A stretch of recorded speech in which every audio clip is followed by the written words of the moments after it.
weird lang minsan. Pagising mo sa umaga, hindi mo mailapat na ano, kailangan na yung ganun-ganun mo muna. Okay, upo ka. Siyempre nag-basketball ka eh. Upo ka. Hindi, kahit sila basketball yung may times talaga na pagising mo sa umaga, parang hirap ilapat. Pero pag nalapat mo na siya, kahit magtatakbo ka na okay. Pero parang may weird lang na ano. May weird lang na ano. Parang, pero masakit talaga siya kasi hindi mo may ano. Pero pag nakalakad ka na, okay, diretso na siya. Siguro mga nakalakad ka na mga. sige, upo rin siya. Tas Ano yung ba yung pinakayos mo sa akin before? Yan, ito rin. Yan. Nakapilok to na. Okay. Sige. Medyo malakas yung papa kasi nito eh. Medyo malakas yung tama noon. Ngayon, Halos talagang namaga at saka hindi mo mailakad yun eh. Tapos naayos ko naman. Naayos ko naman. Tapos, nung gumaling 8 na, months. nakakalaro ka na. Yung 8 months ngayon.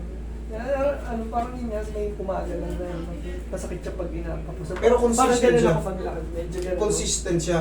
Hindi, Kumbaga, siguro may isang mga- linggo, isang dalawang beses. ganun.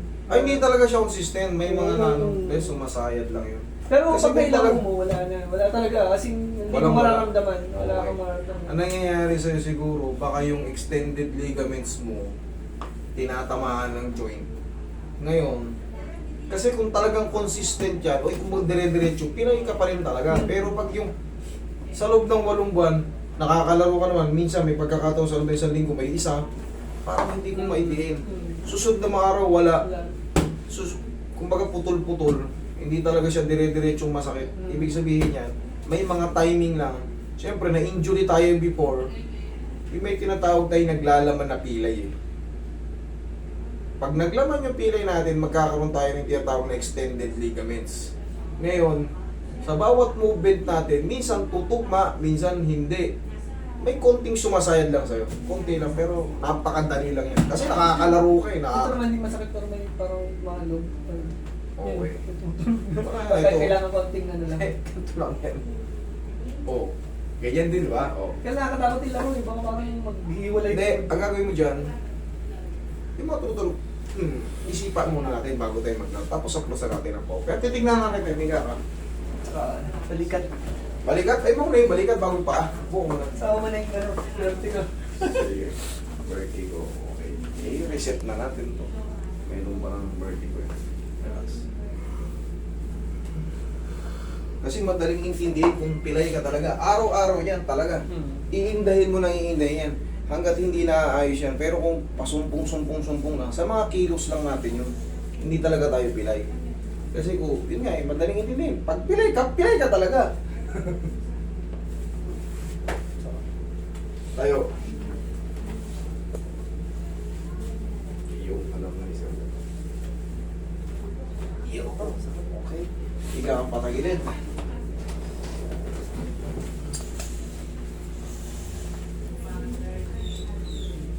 Baka na-scratch na yung mga cartilage mo nung sir. Yun ang tingin ko dyan, kaya may mga ganung factor. Baka sa nakakain.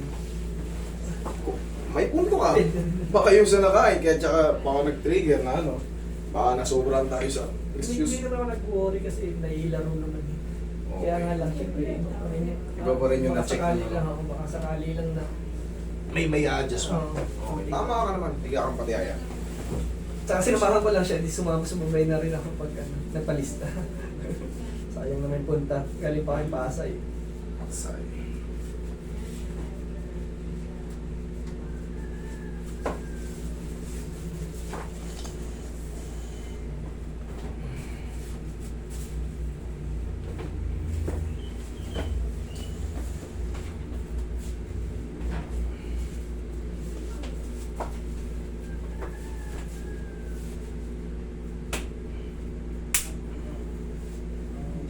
Inaalok-alok lang yan.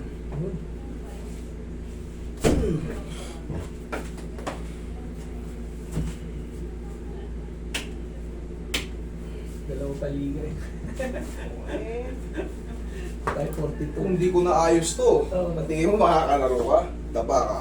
Nakadig sa basketball. 43 na. O ngayon may mga paligay yung ano eh, 40 above. 40 above. Club 40s sa amin, mayroon yung ganyan dito, Club 40s. Para pare-pares tito-tito gaming lang. Hindi yung Hirap pag babangga ka sa mga 21. Lakas ng katawan.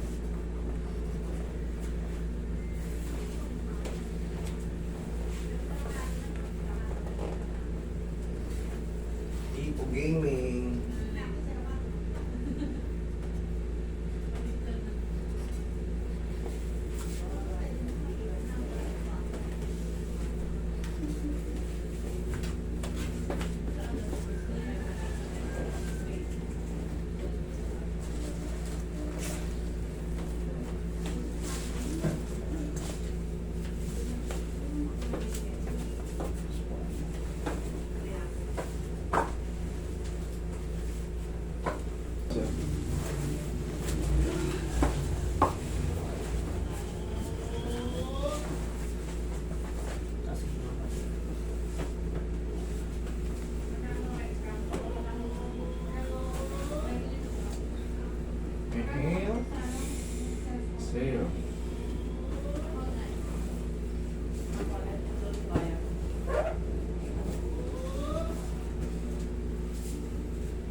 Linti ka.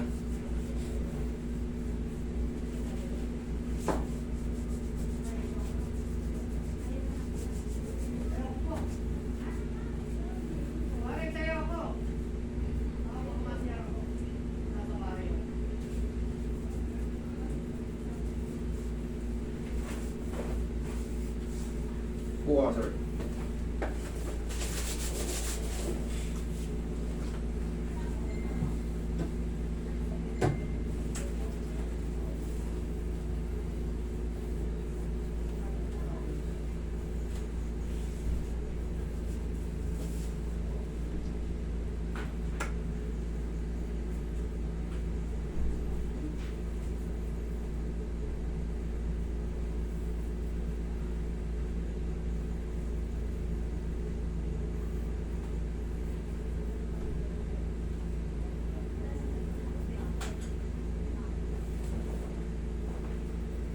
Yung vertigo master natanggal mo rin eh. Pero yun na 8 months buwan. Biglang bumalik kahapon. Ano sa araw. Vertigo mo natanggal ko rin. Tatanggalin ko ulit. Ito na ngayon, pang vertigo to. Yung mga gantong... Ganito rin yung ginawa ko siya, di ba? Natanggal nun eh. Wala pala kung di na magkano. Alam nyo yung vertigo, nagtitrigger lang yan pag sobra-sobra tayo sa puyat. Pag puyat tayo ng puyat, kulang-kulang yung tulog natin, maaaring mag-trigger yan. Tapos, pag tayo, siyempre, umiidad-idad na rin, ang karaniwan lang yan. Pero, pagka pinektusan ko yan, tanggal na naman yan.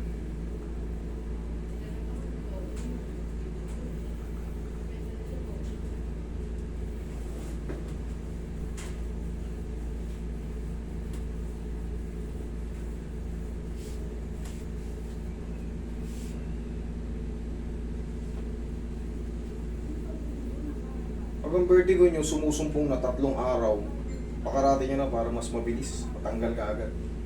Yun, patagalin. Eh! Ito, master.